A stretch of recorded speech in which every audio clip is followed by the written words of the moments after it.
father ko po recently underwent open heart surgery. So, ang kanyang open heart is double bypass, plus pinalitan po yung valve ng puso niya. Diabetic po siya. Tapos, end-stage renal disease. Effect po ng diabetes niya. Tapos, asthmatic since birth. So, siya talagang laging may bouts of asthma.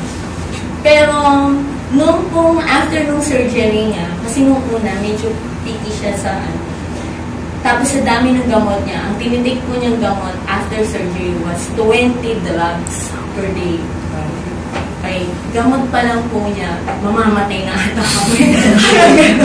Sa gastos, kasi parang nag-average po siya ng 10,000 pesos per day. No? Dahil dun sa anti-asthmatic drugs niya, yung kidney drugs niya, tapos yung drugs sa puso. Pero, ang lagi niyang complaint, masakit ang sigmura niya sa dami ng gamot. Wala siyang ganong kumain. Okay. So, ang tinapainom ko sa kanya ito. Tumalan ko, uminom ka muna niya. Tapos, nakakonstipate siya sa gamot niya. So, pag nagtitake siya nito daily, nakakadumi siya. Tapos, at the same time, kahit yung kape, yung ininom niya pong kape, gusto niya yung kasi nung una, sabi sa kanya ng doktor, bawal po kayong magkape kasi stimulant po yan. Tapos lalo kayong mako-constipate. Eh dahil nga dun sa condition niya, hindi po pwede po siya mako-constipate. So, pero with the coffee, di ba most of the time when you take coffee, acidic ka lalo.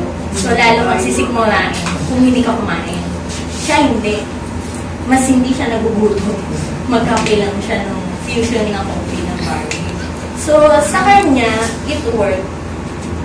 Hindi niya hininto yung gamot niya. Yun yung point. Hindi naman yung hininto yung gamot. Hindi rin yung barley yung nagpabangon sa kanya out of the open heart surgery, no? Miracle sa kanya yun. Kasi sa totoo lang, he was told the 50-50 chance niya for surgery. A dialysis chance was 80%. 80% magda-dialysis siya after surgery. And, ang ano sa kanya, prolonged mechanical ventilation, yung nakatubo.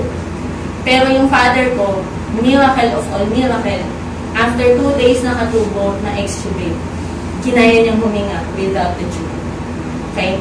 Hindi siya na-dialysis at all. And, fortunately for him, after a week of surgery, nakauwi siya. Wow!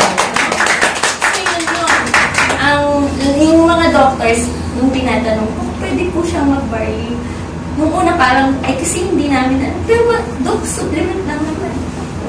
Sabi, kung supplement, nurse ka naman. Ang kapatid mo, doktor, my brother is a cardiologist. Tapos yung mother ko po, doktor. Lahat naman kayo nasa medical profession, kaya niyo na yun, kayo na mag-decide kung mag-matay sa akin. So, fortunately, when he took it, he had better quality of life. Ano yung quality of life? Kasi sa may sakit, minsan hindi na yung prolonging life. Yun bang mabuhay ka na may pleasure ka pa sa buhay. If you can have that when you take this, kumbaga, hindi sumasakit yung tiyan mo, mas nakakakain ka, mas maginhawa yung pakiramdam mo, kahit na nagtitake ka ng 20 gamutin a day, then I would take that. Kesa naman sa buhay ka nga, pero gusto mo na lang magpakamatay.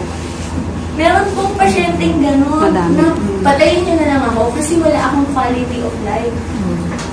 Example, mga diabetic patients po namin sa ospital, anong reason na hindi na sila umiinom ng gamot? O kaya, bakit, di bali na lang mag-asakit ako? Kasi hindi ko makain kung ano yung gusto ko kainin. Tapos sa mahal-mahal ng gamot ko. Tapos pag ininom ko yung gamot ko, ang dami-daming side effects ako. Ayaw ko na lang. If taking barley with that will help them control their blood sugar levels and make them eat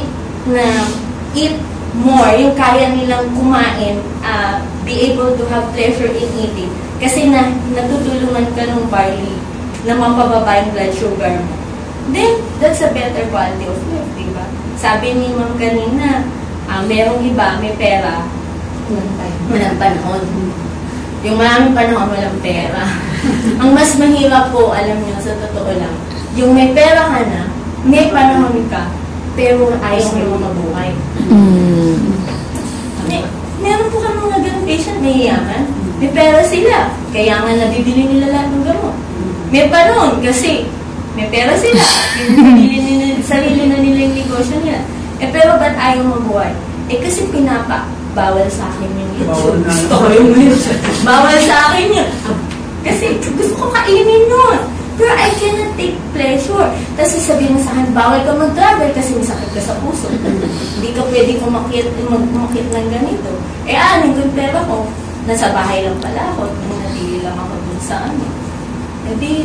Sasabihin nila, patayin niya na.